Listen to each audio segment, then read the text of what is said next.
What's up, trash talkers? This is Trash Talk Fantasy League, where bros talk the most trash and deliver fantasy gold.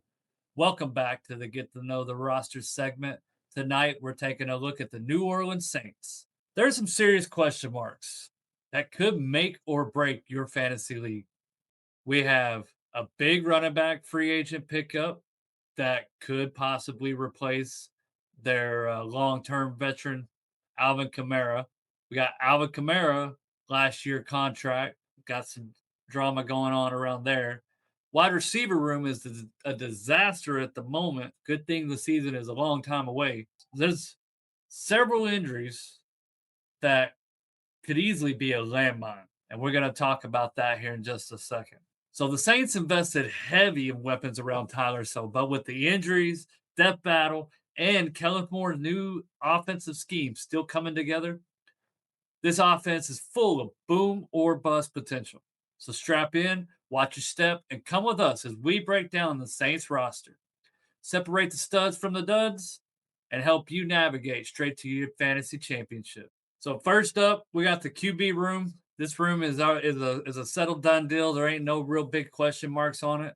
Tyler's coming off of a pretty good rookie season in 2025. This is his second year in. Easily going to be the starter. Potentially, like with what they did around the offense with going and getting a wide receiver in that first round. We'll get into that in a sec. They invested in the O line. We'll get into that in a sec. Tyler could be on quite a few fantasy teams this year. All right, so next on the list is the running back room. This is a lot of. I'm curious on this one. Travis Etienne Jr., a big free agent pickup. They gave him a pretty good contract. He's expected to be the number one. They did upgrade their O line. So is Travis Etienne going to be a top 10 running back? I doubt it. How much is Alvin Kamara going to eat into it? His Alvin is definitely not going to be what we remember him as. I think it's going to be a down year for him for sure. I'd be surprised if he gets 500 yards. Honestly, I think Etienne's going to be the lead role. If he's available there, running backs are hard to come by. So I'd be interested in some Etienne. I would, to be honest, if it's for the right price, coming there down at the end. All right. The area that I'm most worried about in the Saints is their wide receiver room. The reason being is Chris Olave is not just some, basic receiver. He is coming off of a serious, this ain't no joke around. Like, this is going to be a season, not even season, a career ending injury if this isn't fixed. So I really need to get with my doctor friend to go more deep on this with us on a group chat. But we're talking about a blood clot in the lung. I don't know. This is something I'm definitely going to pay attention for the rest of OTAs and preseason to see what they're doing with him. Who knows? Maybe there's a lot of question marks around him going into the league. I have several friends, Cliff, that love getting those injured players because they come cheap, they come at the late, and who knows? Maybe they only miss 4 games, and then you have a team stacked full of studs. If you could just survive those first few games. So Chris Olave, and this year they went out and got Jordan Tyson in the first round. Probably the best wide receiver in the draft this year. So this is going to be interesting. This is why I'm kind of, if Olave and Jordan, have good chemistry with Tyler, this could be a hell of a deal for him. So I am interested in that. Just have to monitor these wide receivers to make sure. And and let's say Olave isn't healthy. What does that mean for Jordan Tyson? How many people are willing to go draft him in the first or second round? But can he perform like a first or second round wide receiver? I mean, if he is the lead wide receiver, they have another receiver on their squad, Mason Tipton, Trey Palmer. They got Devon Vale, Bryce Lance. Like, have y'all heard of these people? I don't know if I have.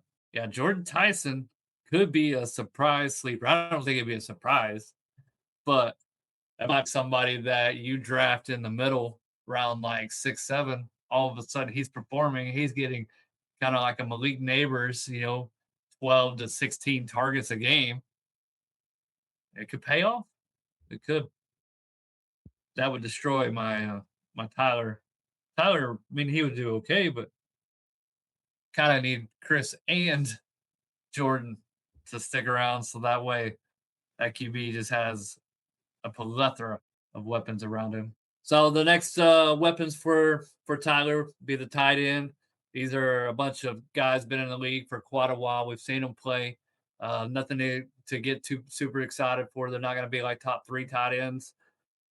We're talking Juwan Johnson and Noah Fant. I mean, they're probably going to be those tight ends that just sit out there in the free agency. But I don't know. Maybe somebody gonna pick up Juwan. I like Noah Fant. I've had him several years on my league. All right, so O line they targeted quite a bit of improvements in the free agency with David Edwards for better pass and run support. They did do a lot of upgrades on their offense. Didn't do much to their defense. Let's see, they got their first round, like I said, was Jordan Tyson, wide receiver, Arizona State. Who went and got a D tackle. Second round out of Georgia, Christian Miller. And then tight end, and then guard, and then wide receiver. Then all the way down to round 5th, they went and got a safety and another wide receiver in round 6. So yeah, they definitely were focused on helping Tyler this year. So we'll see if it pays off, really. All right, y'all. Well, that wraps it up for the let me throw my graphic up here. Just a little reminder who we got your quarterback, Tyler Shaw. Very excited about Travis Etienne. If you can get him available in the later rounds, that might be a pretty solid pickup. The Olave and Jordan Tyson question mark is going to be interesting. And then obviously we got our solid, nothing to get crazy about, but they're going to have probably 3 or 4, maybe 5 touchdowns, maybe about 400, 450 yards. Juwan Johnson, Noah Fant. Definitely guys you can keep stash or just wait till you need him and pick him up on free agent. All right, I thank y'all for watching. Y'all come check out next episode. We'll be doing it in a couple days. I guess we need to go move on to another NFC. Can we go to the NFC? Let's do the NFC North next. Let's hit my Packers up. I don't think our Cowboy fans are ready for me to talk trash about them yet. All right, so next episode we're gonna go right over the NFC North, my favorite division. Thank y'all. Y'all have a great night. Everybody come follow us, subscribe. We'll see y'all next time.